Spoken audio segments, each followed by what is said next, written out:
Welcome to this Python programming conundrum. So, the problem at hand is related to a GUI script that implements a Pomodoro timer. The issue arises when the timer reaches 0, triggering an alarm repeatedly, instead of stopping after the first instance. Quite the pickle, right? The challenge here is to find a way to halt the alarm from incessantly sounding off. The key to solving this problem lies in a simple but crucial line of code: time.cancel, reduceTime. This statement, implemented instead of an exit command previously used, effectively stops the repeat function responsible for triggering the alarm repeatedly. By cancelling the timer associated with the reduceTime function, we can ensure that the alarm only goes off once as intended. Problem solved. In summary, after diving into the depths of Python scripting and GUI development, we've successfully tackled the issue of a persistent alarm in our Pomodoro timer setup.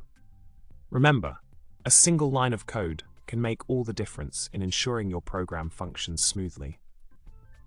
With that, it's time to bid adieu. Remember to like, subscribe, and comment below with your thoughts. Keep coding and stay tuned for more solutions to programming puzzles.